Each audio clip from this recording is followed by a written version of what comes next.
right, right now it is, my gosh, it's Friday the 13th. It is. Oh, baby. Thank you. You for were that. orange. And I got orange. I'm Doug Splinter. That's Todd Kidda, and hanging out which way? That virtually that way.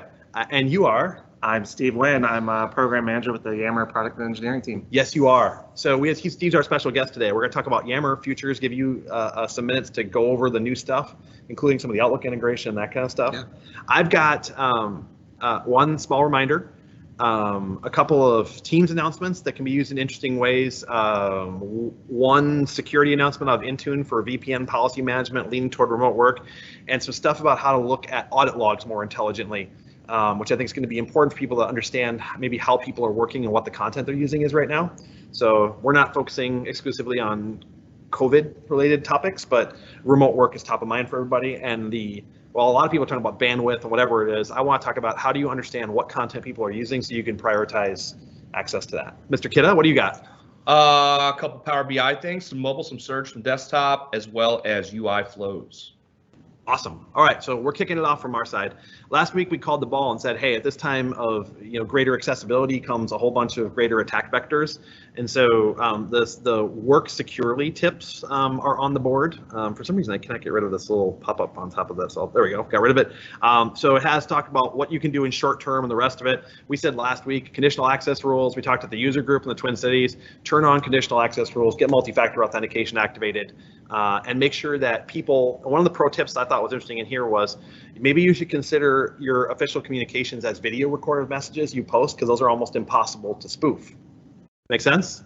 Mm-hmm. I mean, if someone sees Todd's face, it's Todd speaking, it's Steve or Doug speaking. It's hard to spoof a video-based message delivery. So maybe record your critical communications on stream and send them out that way. It's a good tip. So people understand it's going. There's a few decent tips on how to prevent, an increased phishing attack stuff on it. So it's not bad, pretty good content, but just the thought processes are what I care about overall from a standpoint.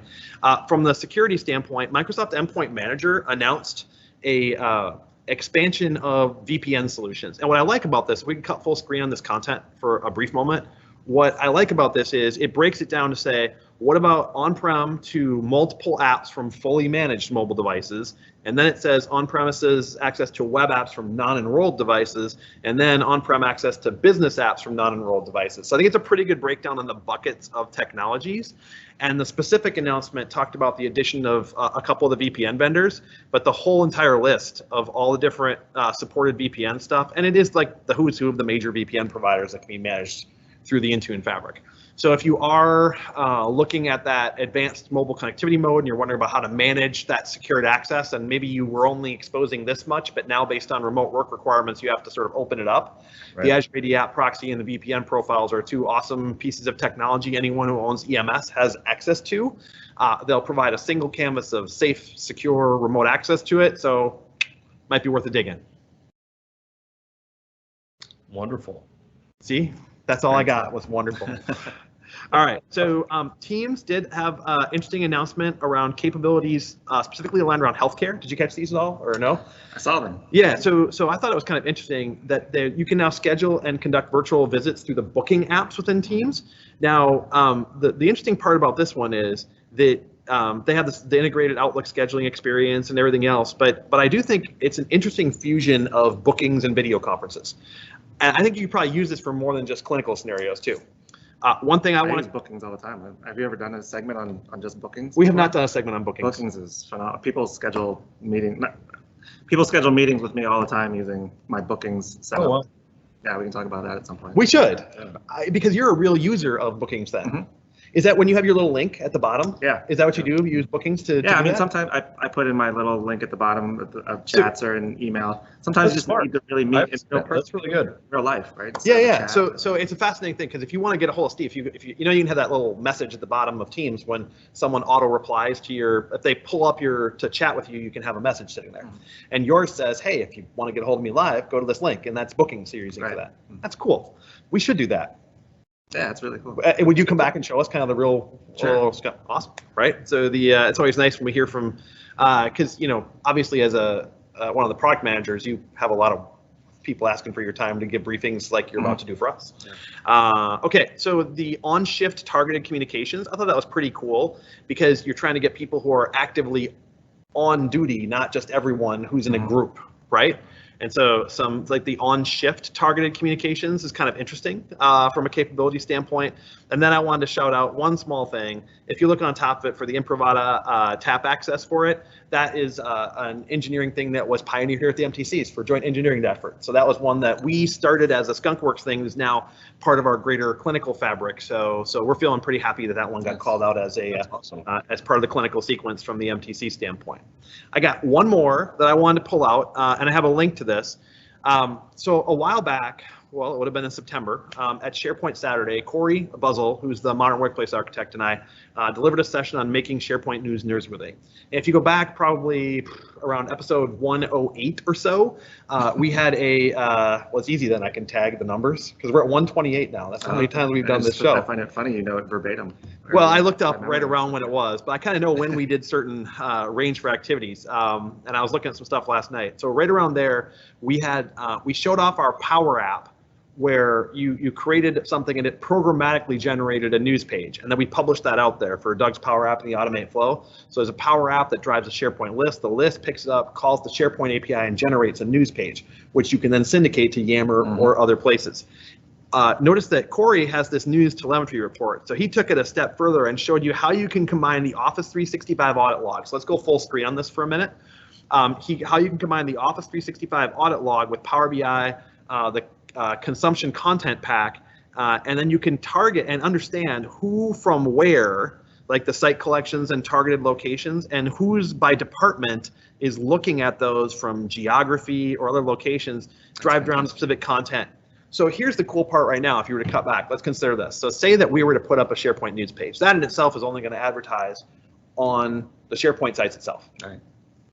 If I then go put that out in Yammer, or send it out to Teams, which is showing people how to do through Flow and syndication, now all of a sudden Yammer becomes that announcement vehicle. People amplify can go to amplify the message. And if people are checking the message, we're going to be able to see the effectiveness of our message delivery based on categorization of messages. And you can see, are people looking at things more from HR, or the main intranet? So you can actually have a quantitative analytic.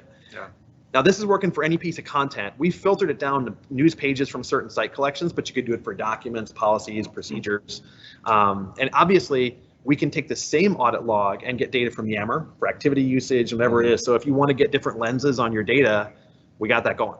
This is really cool for corp comms people that want to know where the clicks are coming from, where the eyeballs are coming from, what's the consumption look like, and viewing that on a map too for them. That's awesome. Yeah, so it's funny you should mention that. There's actually a corporate comms workshop run out of the MTC that teaches people how to do this stuff. And then we also have a live events workshop, which teaches you how to run a live event. Right. So, because in Corp Comms workshop, we show you how to take the telemetry from the live event, but we assume you know how to run one. In the live events workshop, the customer success team and some of the people here teach you how to actually produce one. What do you send to the speakers? How to do what we're doing here. How to do what we're exactly what we're doing here.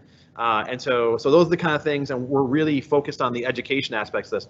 When we run the Corp Comms workshop, it's interesting. Who comes is all marketing people, corporate communications people, and we're teaching them how to do audience targeting of news, and that stuff. And then when they see that, we start by showing them the data report, though. It's like, do you want this level of visibility to your message? And the answer from every one of them is absolutely. Absolutely, I do.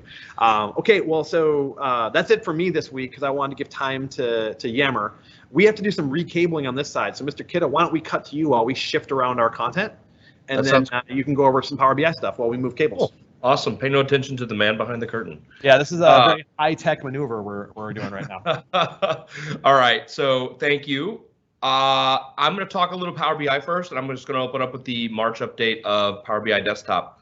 There's some really cool stuff this month. Some refinement around navigation. So to date, you might be surprised to know, if you haven't done a lot with buttons and navigation and bookmarks, that there was really no straightforward way to navigate to a different page based on a button click. But what you had to do was you had to use bookmarks instead of bookmark and blah, blah, blah. Now you could actually just set the action inside your button to navigate to a page. So sounds pretty simple, but it was this is really great for people who have been using advanced navigation capabilities inside Power BI. And I didn't know you couldn't do that. Yeah, exactly. So now you know you couldn't, and now you know that you can. So you can. So I'm super happy. That super annoying thing that I never realized I couldn't do is exactly. So this one's pretty cool too. So this one is also a new button capability that enables you to do drill through. So before you had to actually click on the visual, but now you can actually do some custom conditional formatting, as well as, so let me scroll down to this one. Here we go. So see details. Maybe I can't find it. All right. So see details for Word, right? So they clicked on this Word bar here, and then the button changes as see details for Word. That happens to be the category that you've selected, and then it does a drill through. So another way to do drill through, and really that's a big deal because the drill through capability wasn't necessarily totally discoverable. You had to like right click on a bar or a pie slice or whatever to discover that. Now you can actually surface that up to the user. So I think people are starting to get really creative and getting some advanced techniques in with these report navigations. And this isn't necessarily Power BI 101 stuff, but people are kind of moving beyond that and moving really to data-driven applications inside Power BI with low to no code capabilities. So that's pretty cool. Nice. Yeah, I encourage you to take a look at that. Here's another one, Doug, that maybe you were aware, maybe you didn't know. Another annoying thing that is now no longer annoying, which is multi-column sort for tables. So welcome the table visual to the new decade here, and now you can do multi-sort columns, which is super useful. So that's I also did not know. Actually, you know what? I remember trying to do that and thinking it was me, not the tool. Yeah, so long time coming. Yeah. Well, yeah, definitely. That one was a big deficiency that is now fixed. I got to be honest. This one, usually Power BI features make a lot of sense to me. I'm not sure how I feel about this one. You'll have to let me know what you think. Dual axis line charts. And when I say I'm not sure what I think about it, I mean, I think someone that looks at this chart that I'm showing on the screen right now might not really be aware of what's going on. These are actually two different axes going on to show sales amount and sales tax. And unless your users are trained to look for this or it's really clear, I would say that use this one sparingly until maybe some best practices emerge or you feel really comfortable that your user bases understand what you're looking at. Because I don't know what your thoughts are, but I look at this chart and it doesn't necessarily jump out at me that this is two axes. So I don't know, that's just my opinion. I don't know what your thoughts are on that one, Doug. I don't have any thoughts. I guess I'll have to play with some data and see if it confuses me or helps me. Yeah, so just beware of that one. I think that's true for all visuals. You should definitely understand your user base, communicating the data, and really maybe just it forces you to be a little more thoughtful on the types of visuals that you're selecting for your users. So some more things around searching for filters in the new filter pane. The new ribbon is going to be on by default pretty soon, which is great. I think next month, or is it this month? I don't remember. We'll see in a second. Being able to pick bars per level inside the decom tree, so giving you more control over how many bars are shown by default.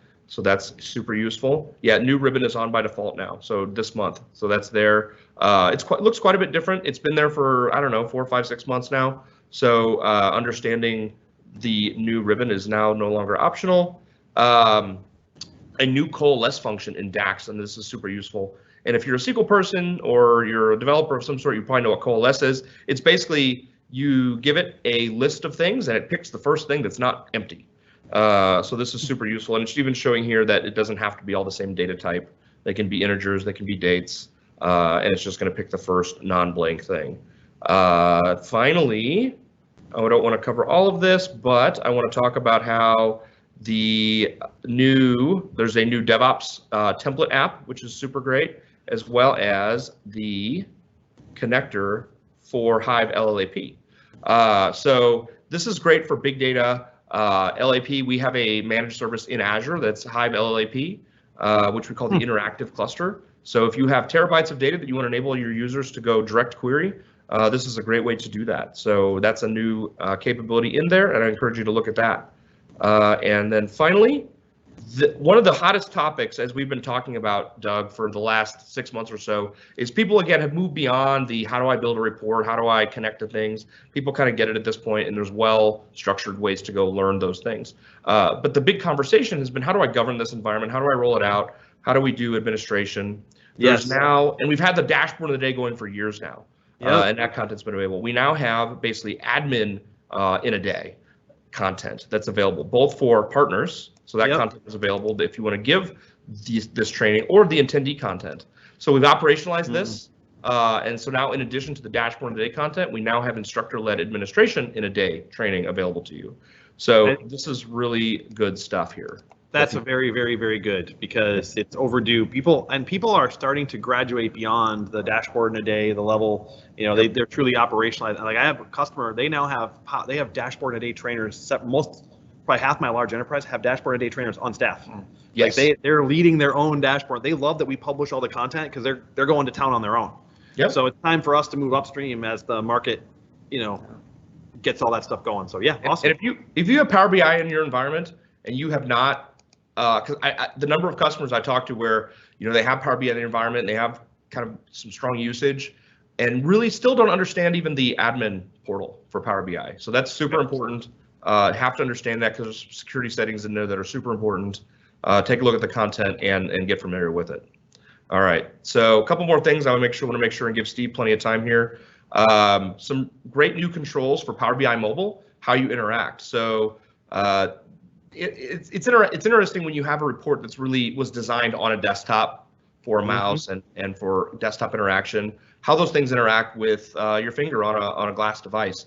So giving you more options inside the settings for how you interact with that. So for example, I think by default, usually you have to do kind of a double tap, like one tap to activate a visual and then another tap to interact with the bars or whatever. So now you have control over if that is a single tap or a double tap, as well as how multi-select works and refresh and those kinds of things.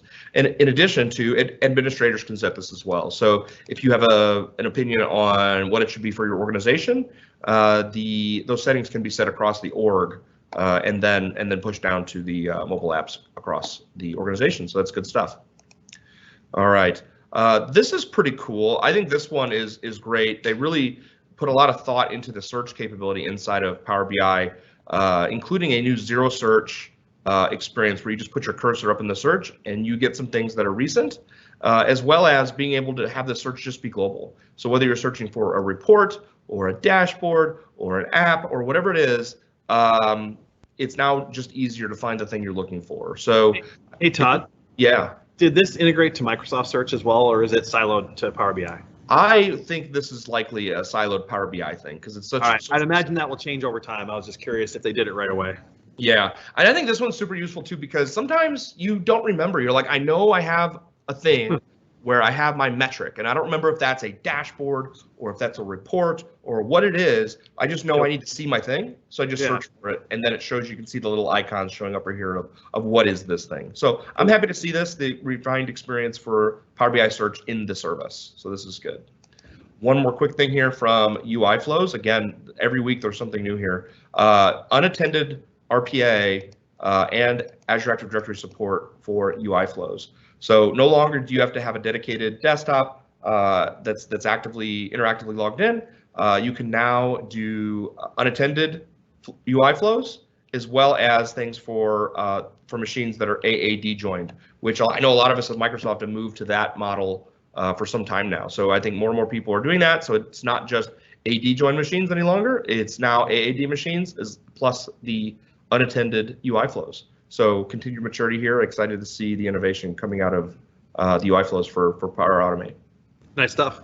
Yeah. All right. So Steve, I want to make sure. I think we've given you 12 minutes left. We got more if we need it, right? Yeah, so, more, we can always go over. So have at it. So let's talk about some Yammer. Yeah. Thanks, Todd. Thanks for having me. Yeah. As always, and I love that you all do this because there's so much new information across M365, Microsoft 365, and you guys help everybody stay up to speed. And we have a live audience. I didn't know you have a sometimes we do. Audience. We have an in-studio today. Sometimes we do. So let's fire away. What's going on with Yammer? Really, I just want to give some updates on where we're headed and some of the things that we're working on, just to level set and give everybody just a view of where we're headed from a vision and mission standpoint. We're really hyper-focused on some core capabilities that we've seen our customers really get some strong value out of. We want Yammer to be great at communities. We want Yammer to be great at organization-wide knowledge sharing. And we've seen over time that Yammer is a great place for really building employee engagement and building a culture within an organization. So those those are really the core things that we want to focus on from a Yammer perspective. But also we want to make sure that we take sort of the superpower, what we refer to as superpowers of Yammer, being this open, inclusive, discoverable conversation. You don't have to do anything extra to make a Yammer conversation that is open, right? That open, inclusive, and discoverable are I think, really, really differentiating from some of our other collaboration tools, which are more about a rich teamwork collaboration, but not about open community necessarily. Right. So, and the bigger you are as an entity, number of humans you're collaborating with, both internally and or externally, the more the separation of those two things emerge. Right, right. As you were alluding to it in the CorpCom scenario earlier on, and certainly we strongly believe Teams has a place, right? Teams has a strong place in the way that people operate today and collaborate today. Email certainly also has a place. We also believe email plays a big part in that communities aspect and the knowledge sharing aspect and employee engagement. But another big part of our strategy here is that we want to make sure to bring Yammer to other parts of the suite. So increasingly, not only will you be able to come to the Yammer destination, have a rich and vibrant experience, which I'll share here today, but we also want to make sure to bring Yammer to Teams and to SharePoint and to Outlook, and also I love that announcement, because I think the concept of here's my teamwork, here's my communities, and they're all in one space. Visually, it helps me understand the separation between my communities, that I'm participating in, the teams that I'm richly collaborating with. So I'll give just a quick whirlwind tour of some of the updates. Let's cut full screen on the content for a while. Thank you. So what you're seeing here is the new Yammer, and we are currently in preview with some customers. So some of the things I'll call out. We've done a lot of work to really clean up the environment and make it less noisy and make it a lot cleaner and simpler to navigate. We've brought things like the search bar now to the suite headers. We just saw Todd showing search within Power BI.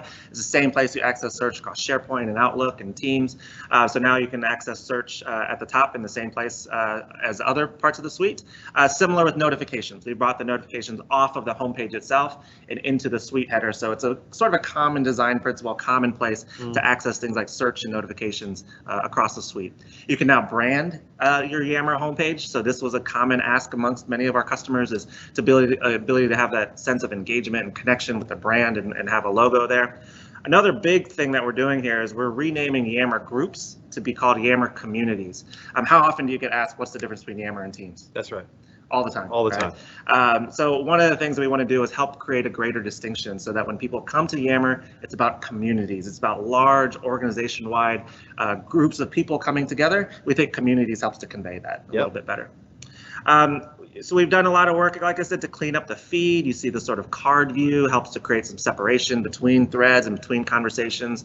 We want to make sure images always show up in a very rich and vibrant way as well. I'm going to skip and move into one of our communities here, talk about some of the updates we're making here. You see perhaps one of the most striking elements here is the nice cover photo. We think this cover photo will help community owners create a nice visual sense of connection and engagement, or maybe use it as a billboard to communicate about a campaign or some upcoming event that might be happening.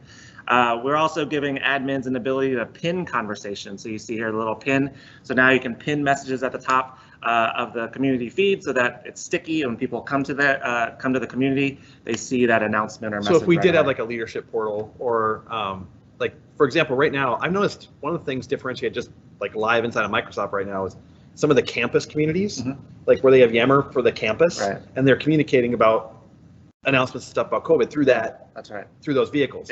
And if there was a lot of discussion going on, you would want to have some things pinned up top. To call attention to call it and say, I don't want this is too important as a community to let it scroll to the bottom, and so pinning lets you. That's exactly that's exactly the point. Keep it from getting lost.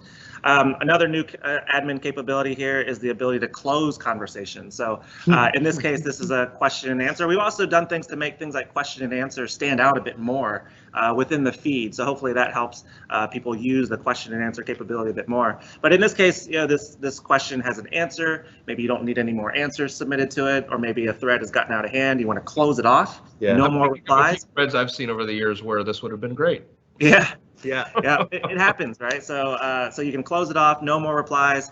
You can't bubble those messages to the top. So those are a few admin capabilities that we're introducing. Those I think those Todd and I both appreciate those. Yes.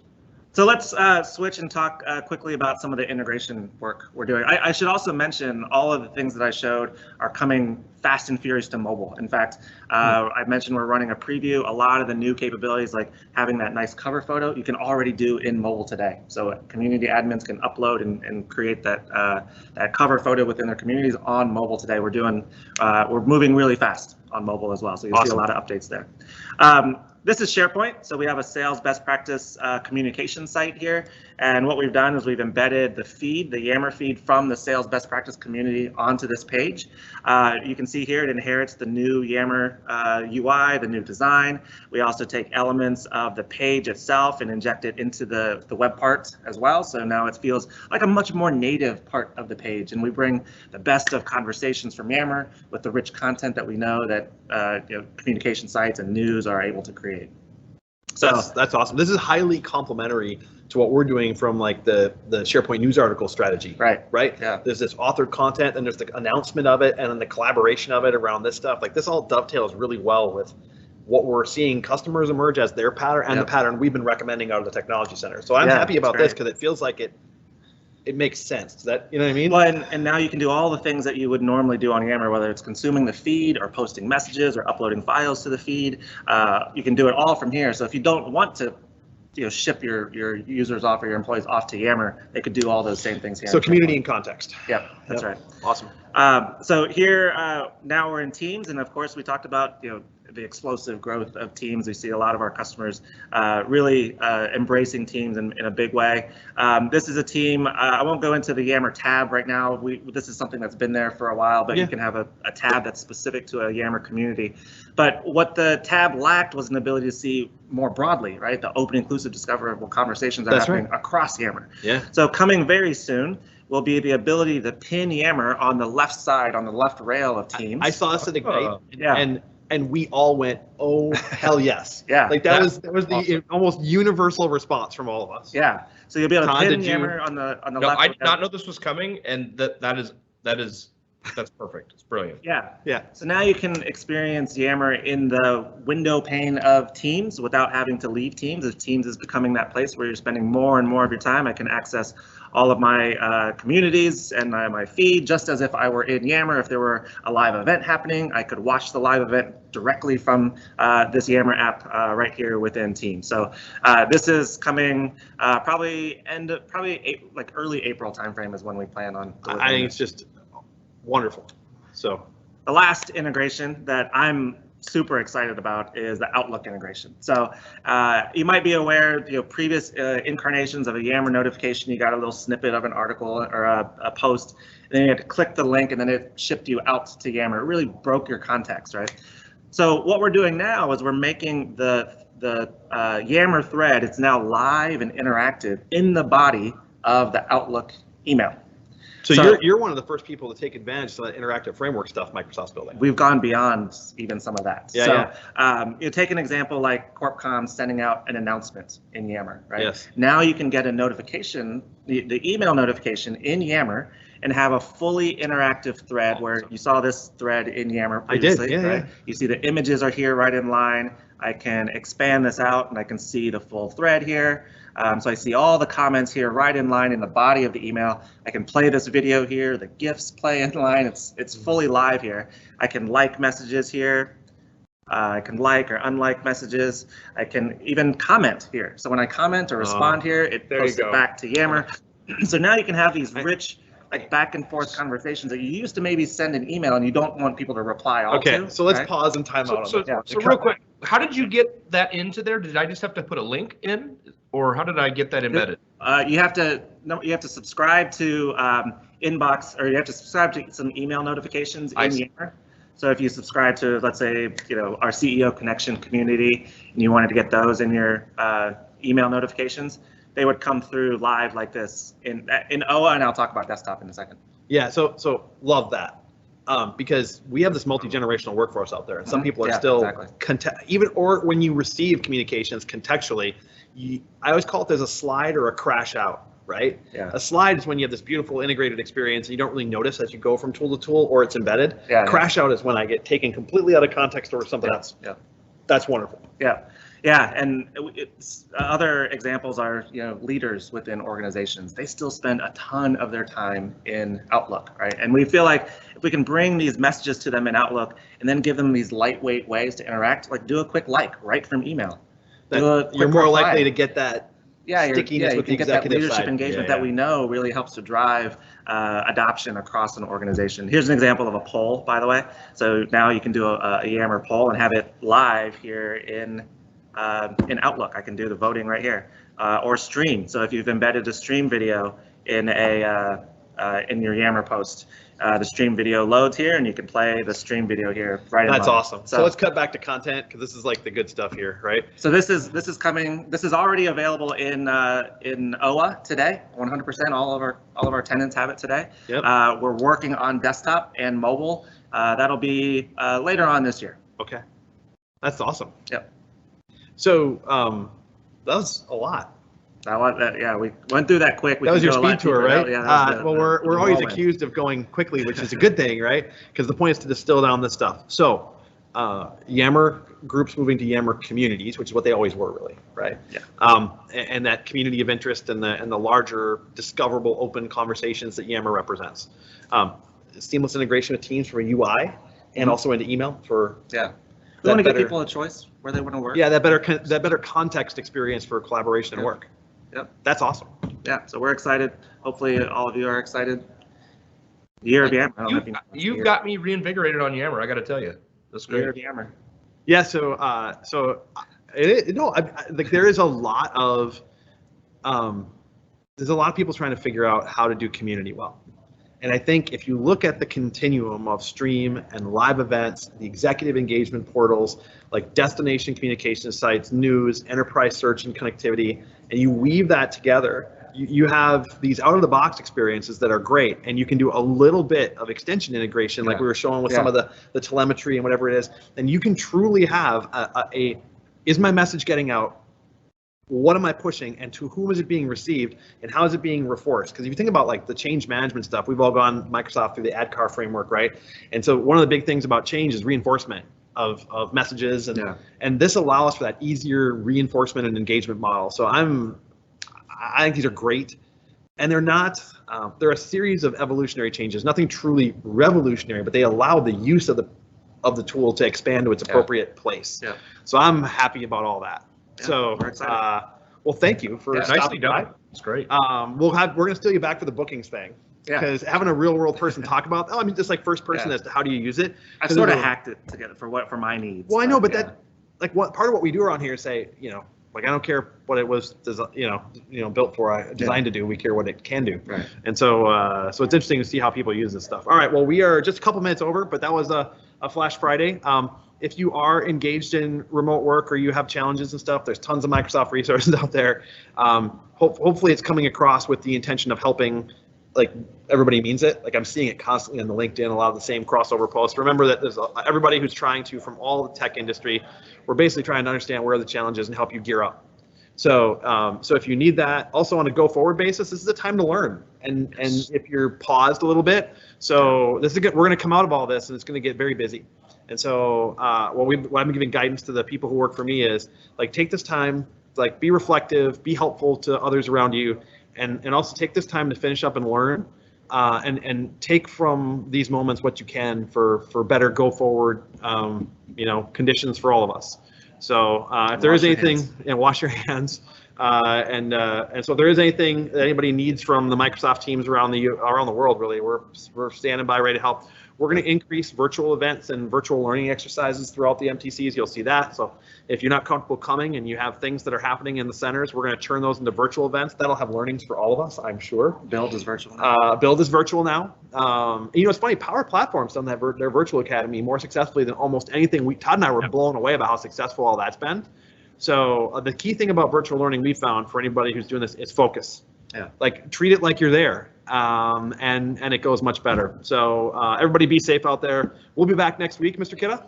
Yes, absolutely. Steve, thanks a lot for that, man. I actually learned some things today, and like I said, I'm reinvigorated on Yammer. That was awesome. It's pretty cool, isn't it? Nice work. Yeah. All right. Y'all take care. We'll see you next week. Cheers.